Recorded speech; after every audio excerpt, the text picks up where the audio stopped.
Alright, so unexpectedly, we actually got the previews for volume number 3 of Apocalypse of the Gods and volume 25 of Record of Ragnarok. So we got some new information, a little bit of a spoiler for the upcoming chapters, and a lot of talking points coming out of it. But before that, make sure you subscribe to the channel if you like the Record of Ragnarok content, want to stay up to date with all the news and information. Drop a like on the video. It'll make sure you get recommended to the channel more often. Now, starting things off with Apocalypse of the Gods, the preview for volume number 3 states, the unbreakable god Sun Wukong versus the original rebellious god Prometheus, a shocking decision. Wukong is frustrated by the battle that ended in disappointment. The words of his former master Tang Sanzang caused the great sage to make a right decision. So it confirms what we talked about, him thinking about his master, and obviously Prometheus spurring those memories to fly towards the surface led to him deciding to fight for humanity. Now this is the interesting part. And Belellio, the untouchable god, watches the battle. What does this demon, feared by all gods, have in store for them? The third match between Indra and Suzaku begins amid all sorts of intrigue. Now his name is Zook. The thing I find most interesting here is that they say that Belellio is feared by all gods. That is an insane statement, bro.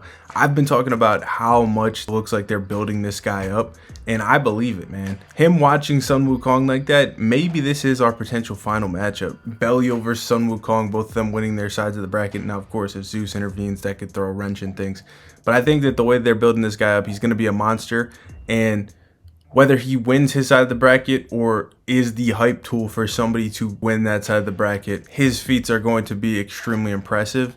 And when they announced the provision of Valhalla being up for grabs, Belellio was prominently featured at the time. Obviously, he was only a silhouette then though, but he was prominently featured, and this preview gives us an inclination that he has a master plan. So this guy might potentially be the most devious man in this tournament. You cannot let this man win, because if he gets this provision, shit is gonna change in the worst way. Now, this scene in particular actually brought up another point of contention among fans. Some people have brought this up for Belellio, where they think that he may be a potential vessel for Satan, as he seems to have his primordial rune. We obviously know that these primordial runes of the Yggdrasil, Ymir, Chaos, Satan, and Odin are represented by 4 relics or 4 totems. Satan's, of course, being the helmet.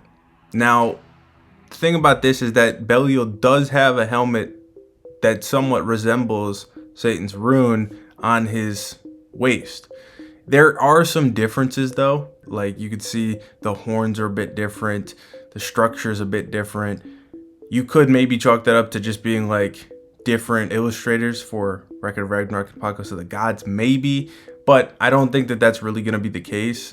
Don't forget, we've seen that Odin has all 4 of the runes within his body already. So I don't necessarily think that they're just out and about. Now, it still could be possible, like if you just chalk it up to like, the illustrators don't have a consistent design going, and Odin somehow obtains the rune through the Apocalypse of the Gods tournament, with Belellio being defeated or something, or potentially killed, and then Odin grabs the final rune. I mean, that could be an interesting plot line. I'm not going to say I would be opposed to it if they want to like hype up Belellio's strength in that way. I just don't think that that's going to be the direction we go in, because then they would have to get into characters knowing about primordial power before you would assume the big reveal comes in Record of Ragnarok, because this obviously takes place beforehand.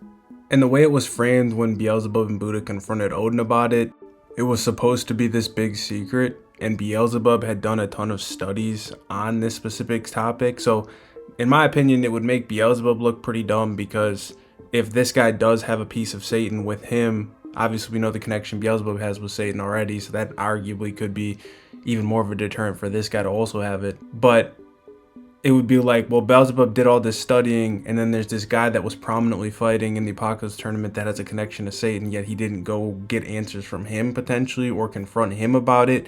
Then also, there wasn't anybody connecting the dots that this guy's drawing from primordial power then. Like, we had to wait till Odin. So I feel like it could cause a lot of problems if this is the case, if it's not done in a way that only Odin figures out that he has it. But maybe Odin does it in a sly way before anybody else can pick up on it. So it's something to watch out for. If I had to bet, I don't think it's necessarily the rune, but if it is, I'm here for the hype. Now moving on to Record of Ragnarok. Now this is the one that's pretty important based on what we're going to be getting this month. Now of course these previews are both telling you what's being released in the volume, so it's some old information, but it also gives you some new information because some of the new chapters are going to be in there. This says Ragnarok Round 11, the trickster of the Norse gods Loki versus the strongest sniper in the history of mankind, Simo. What was the shocking blow that Simo Heiha delivered against Loki's unique ability? Furthermore, the hidden past of Loki and Brunhilde, which leads to the heart of the story, is revealed. So absolute confirmation that in this month's chapter, when we get Loki's backstory, it is going to detail his relationship with Hilda.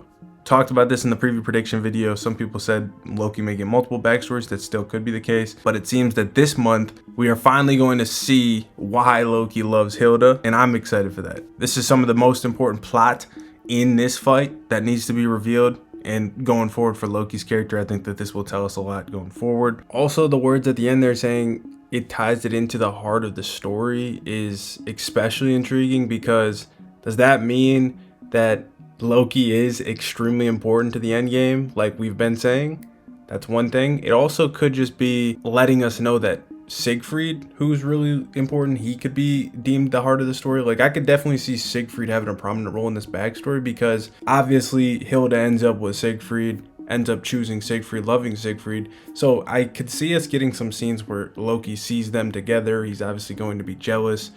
Maybe it sets up how Siegfried ends up getting captured. Maybe it was Loki that figured out Siegfried was a perfect vessel. Maybe it was Loki that put the plans in motion for Odin to imprison Siegfried. All these things could come together, and it's going to be a great feast for us this month. So I'm definitely excited for that. And they say the shocking blow that Simo delivered against Loki's unique ability. Again, I think that it's abundantly clear Loki survived that shot, and will probably get revealed on how he did that, whether in this chapter or the one next.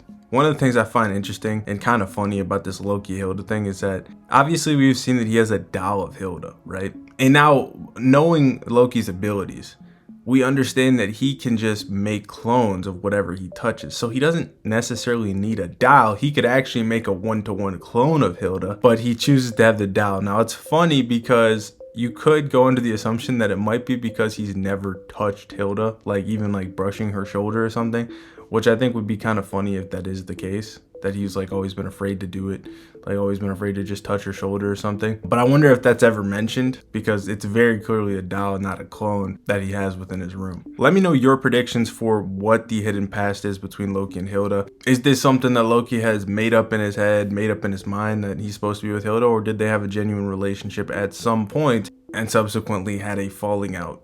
Something of a friendship where Loki grew to admire her, or he just watched her from afar.